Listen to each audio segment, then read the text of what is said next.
Hi. So recently I have been working on the Xano MCP use cases, and this is a really quick setup I have done just to help me get some suggestion from Claude Desktop on any API failure or any error as such. So yeah, I'll show you the quick demo around it, and I'll also show you the setup how I have done it. I may not show the Xano MCP tool setup because that's pretty much mentioned in the Xano documentation. I'll share that link down below. But yeah, I'll show you guys how I have done this quick setup. It's very basic. Yeah, let's dive into it. So first, what I'm trying to do is I'm getting all the failed request, API request in the past 24 hours because that's what Xano Metadata API gives us. So this complete setup is around Xano MCP, Claude Desktop, and Xano Metadata API.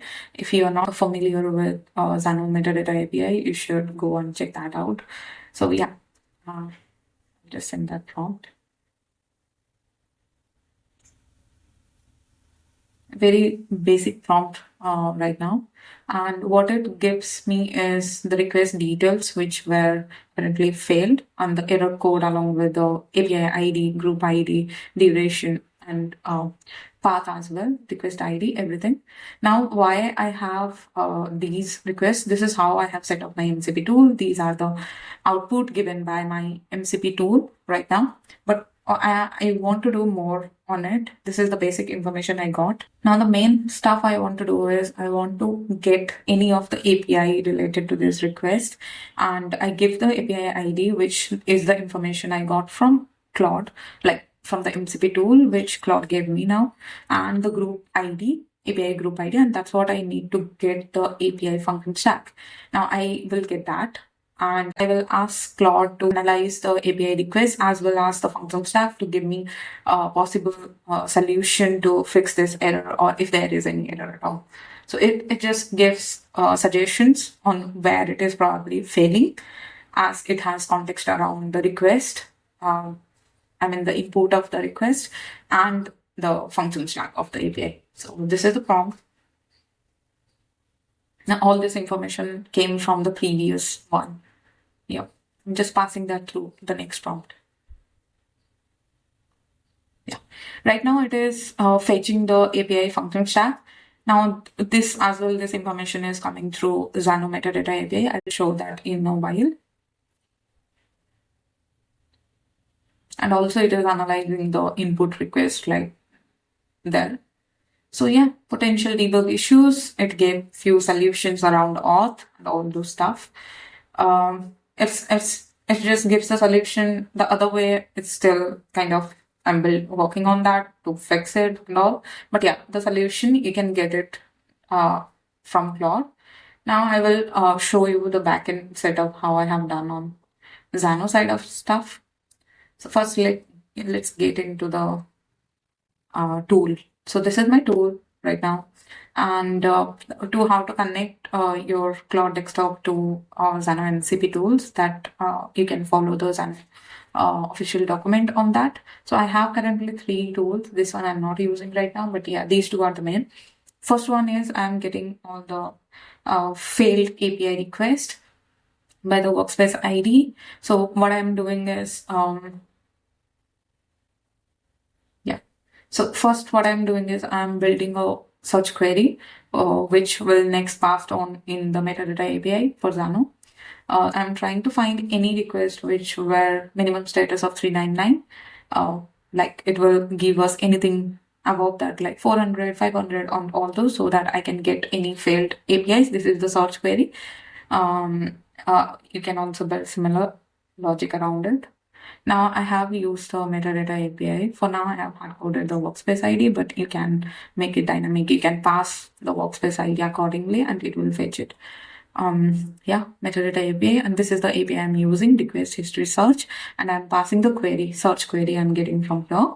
And yeah, that's it. Now what I'm doing after that is I'm using a template engine to kind of format the output of that API. So the API, whatever it returns, I am like getting the request ID, API path, request input, everything is formatted here.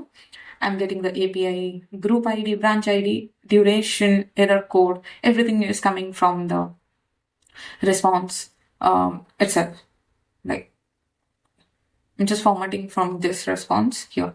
Now, one extra thing I'm doing in the format is I'm removing any metadata API request. I mean, if there is any metadata API, because that's got failed, that also comes in the result. So I'm just filtering that out so that Claude understands what's happening. I'm just returning that as a tool response. And that's what Claude used for its first get failed API. So that's what Claude Desktop used it as the first tool. So it is intelligent enough to pick that tool.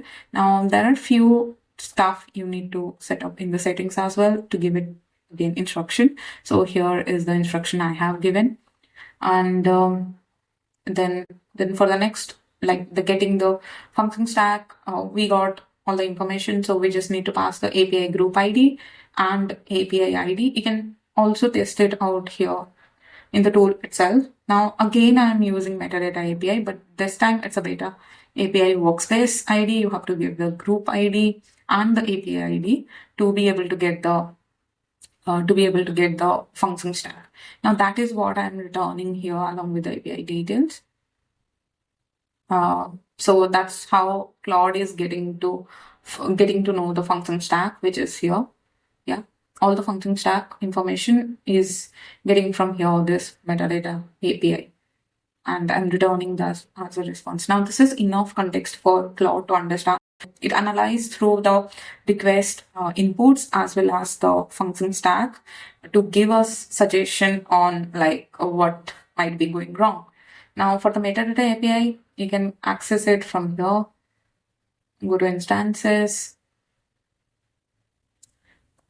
Yeah, you'll see the metadata API here. You can go here and explore like all the API. There are a bunch of API which can help you with this streamlining your development process and getting more out of Claude Desktop and Xano MCP and Xano Metadata API. This combination is very powerful if used like properly. So this is just a basic use case. Also, you can fetch any slow API which is taking duration. It's all about how you are using the metadata API request to search and how you are querying that search string query, and you can get those information as well, which is slow, which is taking a lot of time, and you can ask Claude on suggestion how you can improve it. You can give it context around your API functions, all those stuff. Hope this helps you. If you have any questions around it, let me know in the comment section down below. Thank you so much.